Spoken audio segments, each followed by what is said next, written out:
Hello students, I'm Sunanda Mani and today I'm going to take up another chapter with you, Poets and Pancakes. The writer of this chapter is Ashok Mitran. Ashok Mitran was a Tamil writer and in this chapter he is going to discuss about his experiences in Gemini Studios when he was working there.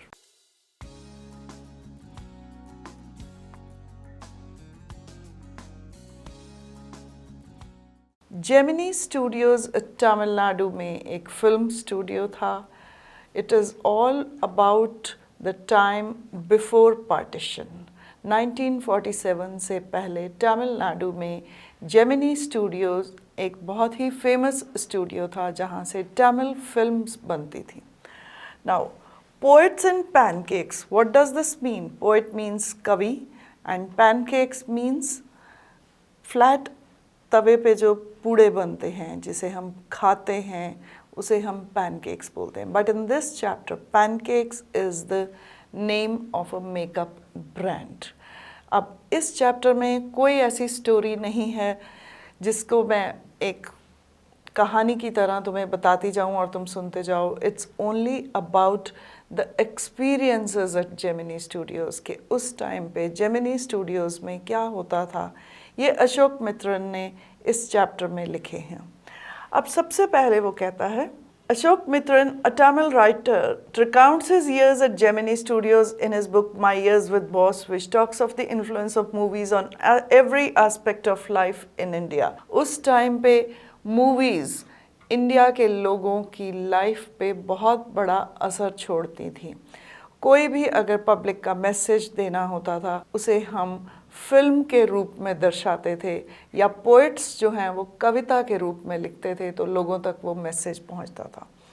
And that is why he is saying कि the influence of movies on every aspect of life in India. Now the Gemini Studios located in Chennai was set up in 1940. 1940 में बना था वो, 1947 में partition हुई थी और उस टाइम पे जितने पॉलिटिकल व्यूज़ थे सबको वहाँ पे लोग डिस्कस करते थे और वो उनके लिखने में, उनकी कविताओं में या उनकी फिल्मों की कहानियों में रिफ्लेक्ट होती थी उनकी सोच. Its founder was S.S. Vasan. अब वसन, S.S. वासन वहाँ का फाउंडर था. अशोक मित्रन वहाँ पे क्या काम करता था? अशोक मित्रन वहाँ पे जो इम्पॉर्टेंट न्यूज़ आती थी न्यूज़पेपर्स में उनकी कटिंग्स को फाइल में लगाता था. बहुत से लोगों को ऐसा लगता था कि ये कोई काम नहीं करता है, बट ये काफ़ी बिज़ी रहता था उसी में. अब वो सबसे पहले चलता है पैनकेक पे. Pancake was the brand name of the makeup material that Gemini Studios bought in truckloads. That means बहुत ज़्यादा खूब भर भर के वहाँ पे एक मेकअप का मटेरियल खरीदा जाता था जिसका ब्रांड नेम था पैनकेक. लोगों के चेहरों पे वो मेकअप खूब भारी क्वांटिटी में यूज़ किया जाता था, इसीलिए उसने ये एक्सप्रेशन यूज़ करा है truck loads. Truck loads means बहुत ज़्यादा.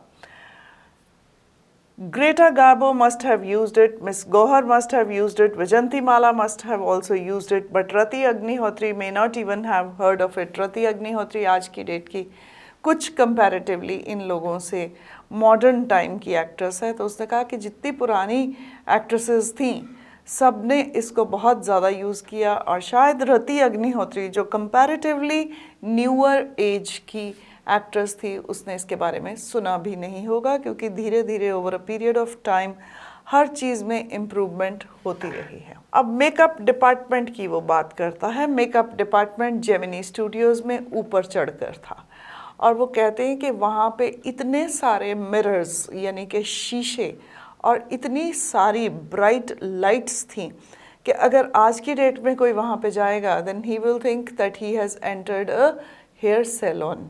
जैसे हम किसी सैलून में जाके अपने बाल कटवाने जाते हैं और बहुत देखते हैं कि हर तरफ शीशे ही शीशे लगे हुए हैं और बहुत ज़्यादा लाइट्स हैं, वहाँ पे इस तरह का माहौल था.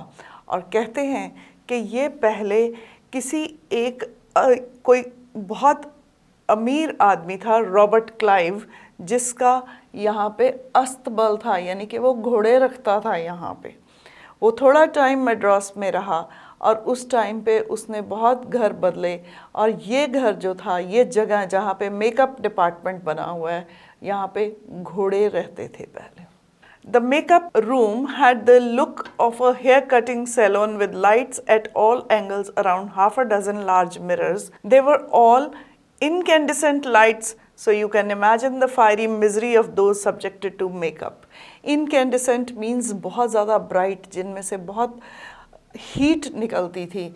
तो वो कहता है उस टाइम पे मद्रास में, तमिलनाडु में, जबकि बहुत ज़्यादा गर्मी थी और उन दिनों में एयर कंडीशनर्स नहीं थे, और फिर उन लोगों को, एक्टर्स और एक्ट्रेसेस को शूटिंग से पहले वहाँ पे बैठ के अपना मेकअप करवाना पड़ता था।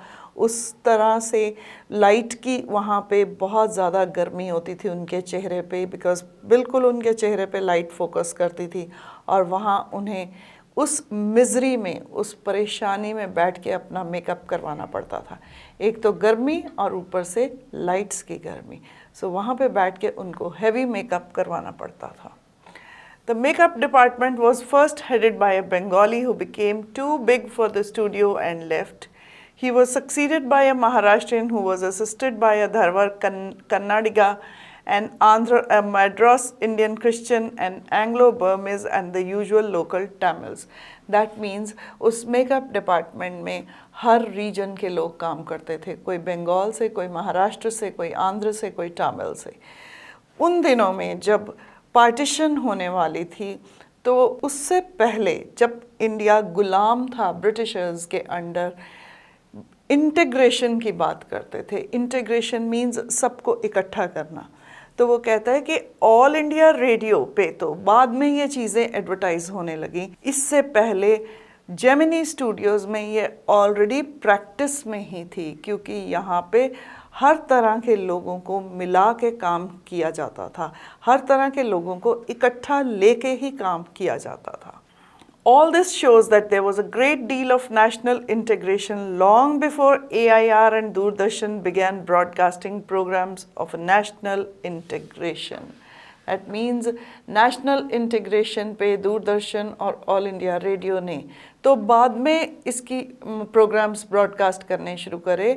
तमिलनाडु में जेमिनी स्टूडियोज़ में ऑलरेडी ये चीज़ प्रैक्टिस हो रही थी। Now this gang of nationally integrated makeup men could turn any decent looking person into a hideous crimson-hued monster with the help of truckloads of pancake and a number of other locally made potions and lotions. Hideous means horrible.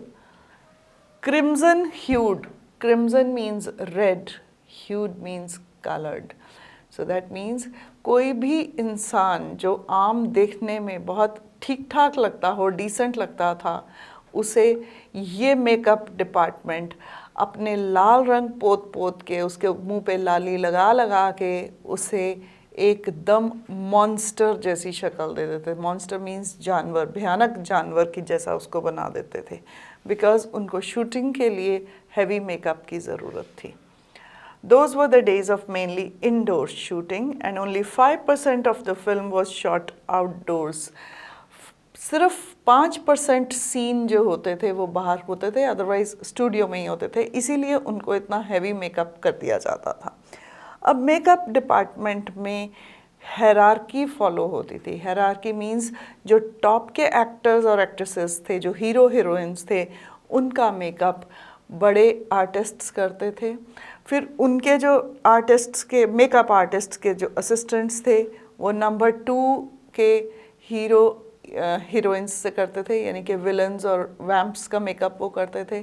और जो छोटे artists थे वो फिर जो side के लोग हुआ करते थे उनका मेकअप करते थे। तो ये हायरार्की वहाँ पे फॉलो होती थी। और उसी ऑफिस में एक लड़का था जिसे ऑफिस बॉय कहा जाता था। अब वो वैसे कहने को तो वो ऑफिस बॉय था, लेकिन वो कुछ 40 इयर्स के करीब उसकी एज थी, और उसको जो भी काम देते थे उसके अलावा उसका एक बहुत बड़ा काम हुआ करता था कि वो जब आउटडोर शूटिंग होती है वहाँ पे जाके जो क्राउड बनता है, जो लोग वहाँ पे क्राउड की तरह खड़े होते हैं, उनके मुंह पे मेकअप लगाता था। तो वो क्या करता था कि खूब बड़ी सारी एक बकेट भर के मेकअप की घोल लेता था और उनके मुंह पे सारा वाइट या जो भी कलर उसको चाहिए होता था वो खूब जल्दी से एक ब्रश लेके उनके मुंह पे मेकअप थोपता था। ये उसका काम था बाकी कामों के अलावा। और अगर उसे ये कोई काम नहीं है स्टूडियो के अंदर, तो वो अशोक मित्रन के केबिन में आके अपनी दुख भरी दास्तान सुनाता रहता था, अपनी कहानियाँ सुनाता रहता था कि उसके साथ क्या हुआ, क्योंकि वो एक एस्पिरेशन के साथ स्टूडियो में आया था कि वो एक दिन एक्टर बन जाएगा। लेकिन वो एक्टर नहीं बन पाया और सिर्फ एक मेकअप बॉय बन के रह गया। और इसके लिए वो किसी एक खास बंदे को जिम्मेवार ठहराता था जिसका नाम था कोट मंगलम सुब्बू। सुब्बू नंबर 2 था इस स्टूडियो में। वो एस वासन का राइट हैंड मैन माना जाता था और ऐसा लोग समझते थे कि सुब्बू ही सब कुछ करवा सकता है। और ये जो ऑफिस बॉय है ये हर अपनी बदनसीबी के लिए, अपनी बदकिस्मती के लिए सुब्बू को ही जिम्मेवार ठहराता था। इसे ऐसा लगता था कि सुब्बू चमचागिरी करके ऊपर पहुंच गया और मैं वहां नहीं पहुंच पाया।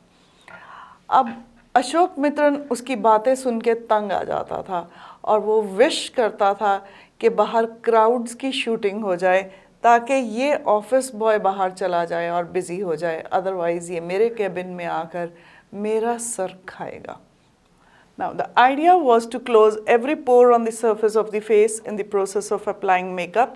He wasn't exactly a boy. He was in his early 40s, having entered the studios years ago in the hope of becoming a star actor or a top screenwriter, director or lyrics writer. He was a bit of a poet. वो सिर्फ इस hope में studio में आया था कि किसी दिन राइटर बन जाए या पोएट बन जाएगा या स्टार एक्टर बनेगा या डायरेक्टर बनेगा। In all instances of frustration, you will always find the anger directed towards a single person, openly or covertly, and this man of the makeup department was convinced that all his woes, ignominy, and neglect were due to Kot Mangalam Subbu. तो in all instances of frustration means जब भी वो frustrate होता था उसका जो गुस्सा है वो एक इंसान की तरफ होता था, ओपनली या कोवर्टली। Covertly means secretly. और वो कौन था? वो इस बात से कन्विंस्ड था, यानी कि उसको इस बात का विश्वास था कि ऑल हिज वोज मतलब दुख, इग्नोमिनी मीन्स नफरत, एंड निगलेक्ट मीन्स जो उसको इग्नोर किया जा रहा है, ये किसकी वजह से है? कोट मंगलम सुब्बू की वजह से। अब राइटर हमें सुब्बू के बारे में बताता है। वो कहता है Subbu was number 2 at Gemini Studios, that means next to the founder. S Vasan से नेक्स्ट रैंक सुब्बू का आता था। अब वो क्यों आता था?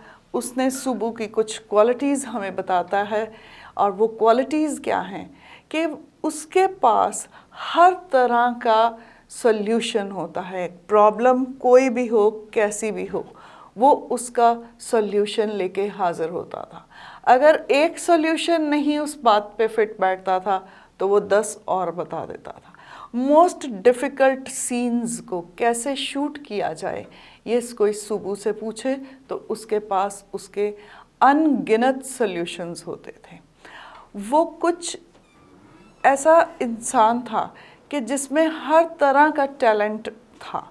वो पोएट भी था, वो कहानी का लेखक भी था, वो स्टोरी भी लिख लेता था और वो शूटिंग भी, एक्टिंग भी कर लेता था।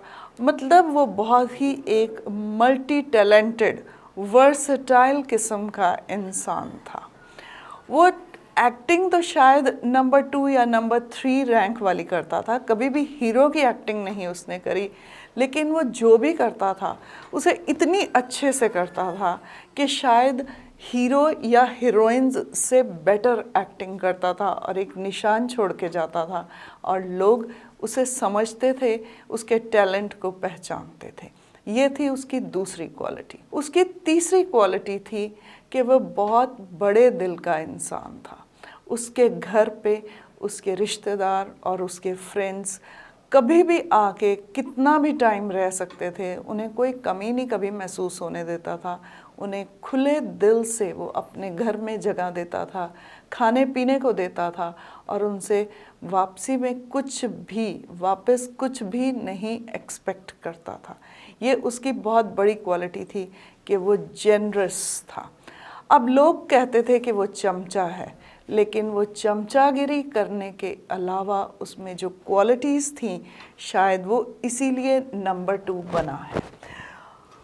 वो एक ब्राह्मण फैमिली में बॉर्न हुआ था, ब्राह्मण फैमिली में उसने जन्म लिया था और उसका जो एक्सपोजर था वो अच्छे लोगों के साथ था। शायद ये उसके लिए एक एडवांटेजियस पॉइंट था।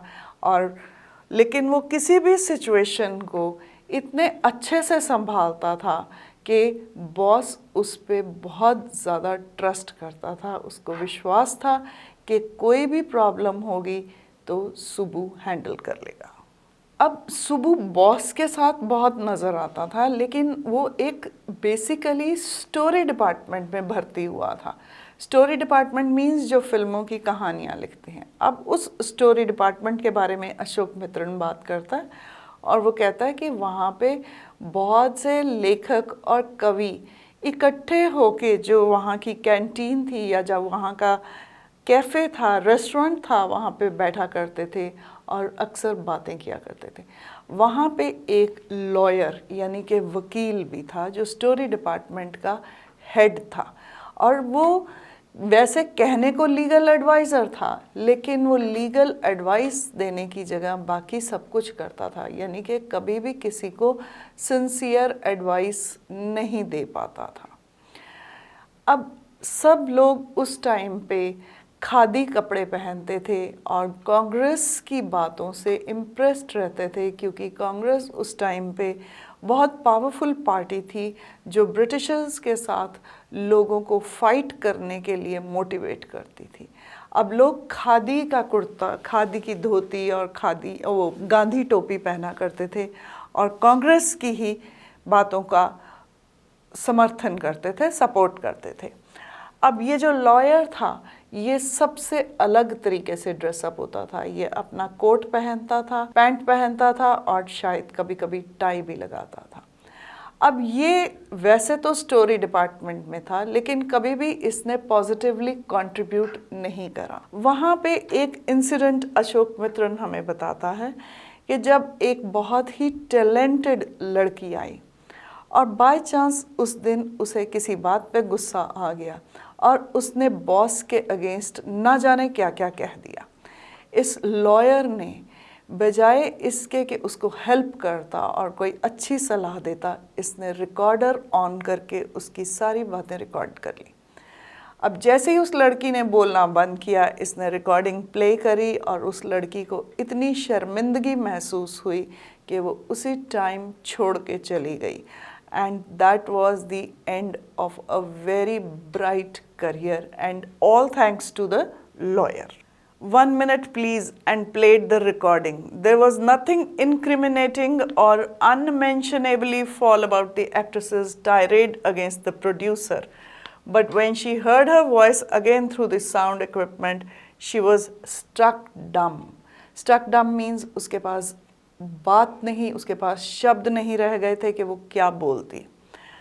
A girl from the countryside, she hadn't gone through all the stages of worldly experience that generally precede a position of importance and sophistication. Precede means पहले। अगर आपने किसी ऊंची जगह पे पहुंचने से पहले आपको बहुत सारी प्रॉब्लम्स को फेस करना पड़ता है। वो लड़की एक सिंपल लड़की थी जो शायद किसी गांव से आई थी, उसे इन बातों का अंदाज़ा नहीं था। वो इतनी ज़्यादा शॉक्ड हुई कि मेरे अगेंस्ट कोई ऐसे भी कर सकता है, कि वो छोड़कर चली गई। And that was the end of a brief and brilliant acting career. एक बहुत ही ब्रीफ छोटा टाइम के लिए एंड बहुत ही ब्राइट करियर का उस लॉयर ने खात्मा कर दिया। The legal adviser who was also a member of the story department had unwittingly brought about that sad end, unwittingly brought about, उसी के कारण ये सब हुआ था। Then one day the boss closed down the story department, and this was perhaps the only instance in all human history where a lawyer lost his job because the poets were asked to go home. फिर एक दिन अचानक से boss ने ये department ही बंद कर दिया, and that is perhaps when that lawyer lost his job, और उस वकील की भी जॉब चली गई। वहाँ पे बहुत सारे पोएट थे और बहुत लोग, टैलेंटेड लोग थे जो बैठ के कॉफ़ी पे अपने आप को एंटरटेन भी करते थे और डिस्कस भी करते थे कि हिंदुस्तान के हालात क्या हैं और उन्हें कैसी कविताएं लिखनी चाहिए जिससे लोग मोटिवेट होके अपने फ्रीडम के लिए फ़ाइट करें। ये सब वहाँ पे चलता था। फिर एक दिन फ्रैंक बुकमैन की मॉरल रीआर्मामेंट आर्मी आई वहाँ पे, जिसमें उन्होंने मद्रास में आए 1952 में, जिसमें करीब 200 लोग थे और वो 200 लोग जो थे वो डिफरेंट नेशनैलिटीज़ के थे। उसमें कोई अफ्रीकन था, कोई कहाँ का था, कोई इंडियन था, कोई कुछ था। फ्रैंक बुकमैन ने ये सर्कस के लिए ऐसा लगता था कि someone called the group an international circus, उनको ऐसा लगा कि ये तो इंटरनेशनल सर्कस है। सर्कस इसलिए कहा क्योंकि वो लोग डिफरेंट नेशनैलिटीज़ के थे। अब उन्होंने वहाँ पे आके जोथम वैली और द फॉरगॉटन फैक्टर, ये 2 प्लेज स्टेज करे जेमिनी स्टूडियोज़ में। ये 2 प्लेज किए और बार बार इनके शोज़ वहाँ पे चलते रहे। अब ये प्लेज जो थे वैसे तो वहाँ के लोगों को कुछ खास समझ में नहीं आए, लेकिन इनकी 2 चीज़ें लोगों को, जो जेमिनी स्टूडियोज़ वालों को अच्छी लगी या जो उन्होंने कॉपी करी, वो ये थी, एक तो वहाँ के costumes. The message of the plays were usually plain and simple homilies, but the sets and costumes were first rate. Madras and the Tamil drama community were terribly impressed, and for some years almost all Tamil plays had a scene of sunrise and sunset in the manner of Jotham Valley with a bare stage. That means बाकी तो उनके जो message थे pledge के वो बहुत simple थे, और सबसे ज़्यादा जो उनको अच्छी लगी थी बात वो थे सेट्स वहाँ के उन प्लेस के। और बहुत देर तक तमिलनाडु में जो भी प्लेस बने, जो भी ड्रामास बने, उनमें सनराइज़ और सनसेट का सीन ज़रूर दिखाया जाता था, जैसे कि जोथम वैली प्ले में था।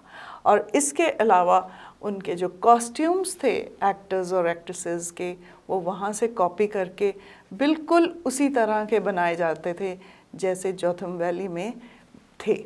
It was some years later that I learned that the MRA was a kind of counter movement to international communism, and the big bosses of Madras like Mr. Vasan simply played into their hands. अब वो कहता है कि अशोक मित्रन कहता है, मुझे बहुत देर बाद समझ में आया कि वहाँ पे मॉरल रीआर्मामेंट के लोग क्यों आए थे, क्या करने आए थे। कम्युनिज़म के आइडियाज़ को काउंटर करने आए थे। कम्युनिज़म एक ऐसी मूवमेंट थी जो ये कहती थी कि जो आम आदमी है वो सबसे स्ट्रॉन्ग है, लेकिन कांग्रेस इस बात को नहीं मानती थी, और कांग्रेस ने ही ये एक तरह से, कांग्रेस के जो व्यूज़ के सपोर्टर्स थे, एक तरह से उसी तरह के लोगों का ये ग्रुप था जो कम्युनिज़म को अपोज़ करता था। और ये वहाँ पे कम्युनिज़म को अपोज़ करने के लिए ही वहाँ पे आए थे। और जो मिस्टर वसन था वो भी कम्युनिज़म के अगेंस्ट था, वो कांग्रेस के व्यूज़ के साथ ही उसके व्यूज़ मिलते थे। अब कुछ महीनों बाद वहाँ पे telephone lines of the big bosses of Madras buzzed, and once again we at Gemini Studios cleared a whole shooting stage to welcome another visitor. That means खूब सारे फ़ोन बजे और वहाँ पे उन्हें पता चला कि एक और विज़िटर आ रहा है। उनको ये पता चला कि जो विज़िटर है वो इंग्लैंड से आ रहा है, वो कौन है, वो क्या है, वो क्यों आ रहा है, ये किसी को नहीं पता था। और शायद बॉस को भी नहीं पता था कि वो क्यों आ रहा है। अब सिर्फ उनको इतना पता था कि कोई पोएट आ रहा है, कोई कवि आ रहा है इंग्लैंड से। अब जो लोग वहाँ के पढ़े लिखे थे उनको ये पता था कि जो फेमस पोएट्स हैं उनके नाम हैं वर्ड्सवर्थ, टेनिसन और इस तरह के लोग हैं जो पोएट्स हैं इंग्लैंड के। लेकिन वो तो नहीं आ रहे थे, और अब कौन आ रहा था ये इनको नहीं पता था। जो थोड़े इनसे ज़्यादा पढ़े लिखे थे उन्होंने कीट्स, शेली और बायरन के नाम भी सुने थे, या किसी ने टी.एस. एलियट का भी नाम सुना था, लेकिन ये कौन है ये किसी को नहीं पता था। अब एनीवेज़ वो आता है और जेमिनी स्टूडियोज़ उसके ऊपर खूब हॉस्पिटैलिटी दिखाते हैं और उसे बहुत अच्छे से वेलकम करते हैं। बॉस उसे स्टेज पे ले जाके इंट्रोड्यूस करता है, लेकिन शायद उस खुद भी प्रॉपरली उसको इंट्रोड्यूस नहीं कर पाता, क्योंकि उसे ये नहीं पता था ये कौन है, इसका नाम क्या है, या अगर पता था तो वो बताता नहीं है, तो क्यों आया है ये कुछ नहीं पता। तो वो स्टीफन स्पेंडर था, एक पोएट जो आया था, वो वहाँ पे आके अपना लेक्चर देना शुरू करता है, और उस लेक्चर में वो क्या बोलता है किसी को समझ में नहीं आता, क्योंकि तमिलनाडु के लोगों को उस टाइम पे बहुत अच्छे से इंग्लिश नहीं आती थी। एंड प्लस उसका एक्सेंट ऐसा था कि अगर जिनको थोड़ी बहुत इंग्लिश आती भी थी उनको कुछ समझ में नहीं आया। तो वो 1-1.5 घंटा बोलता रहता है, लेकिन ऑडियंस जो है वो बिल्कुल जैप्ड है, बिल्कुल डम स्टक है, वो सिर्फ उसको देख रहे हैं, उन्हें कुछ समझ में नहीं आया। अब वो बोल के चला जाता है, अब कोई कुछ नहीं कह पाता कि वो क्यों आया, वो क्या करने आया, उसका क्या मैसेज था, and that remained a mystery through out. बहुत ज़्यादा मिस्टीरियस था ये, बिल्कुल किसी को नहीं पता था कि वो क्यों आया और वो क्या कह के गया। ऐसा कह के वो चला जाता है। उसका लेक्चर ख़त्म होने के बाद We all dispersed in utter bafflement. Bafflement means confusion. उनको बहुत confusion था. What are we doing? What is an English poet doing in a film studio which makes Tamil films for the simplest sort of people? कि एक Tamil studio में जो simple लोगों के लिए फिल्में बनाती है Tamil में, वहाँ पे English का poet क्या करने आया है ये किसी को नहीं समझ में आया. People whose lives least afforded them the possibility of cultivating a taste for English poetry. मतलब वहाँ के लोगों के पास तो इतने भी पैसे नहीं थे कि वो इंग्लिश पोइट्री पढ़ सकें, इंग्लिश की किताबें लेके पढ़ सकें, क्योंकि वो पढ़े लिखे ही नहीं थे ज़्यादा, और अगर वो पढ़े लिखे थे भी तो सिर्फ तमिल भाषा ही समझते थे, इंग्लिश उनके बस की बात नहीं थी.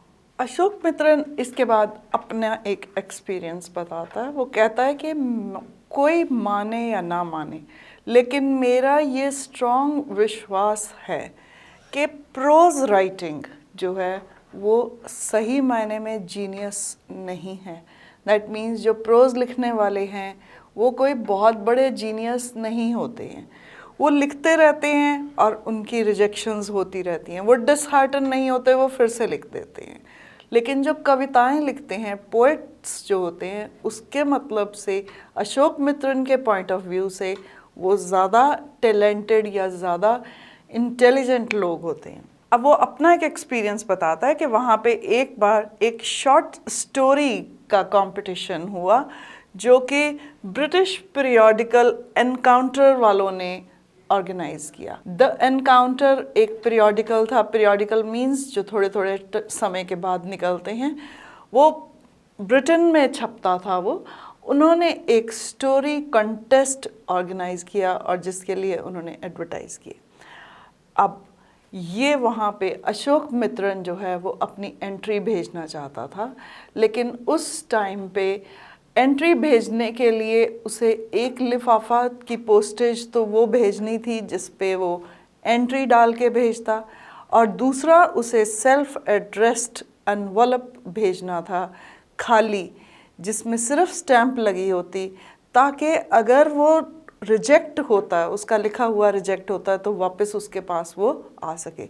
और उन दिनों में स्टैम्प्स या पोस्टेज कोई बहुत सस्ती नहीं थी, या लोगों के पास उतने पैसे भी नहीं हुआ करते थे कि वो ऐसे ओवर स्पेंड कर सकें.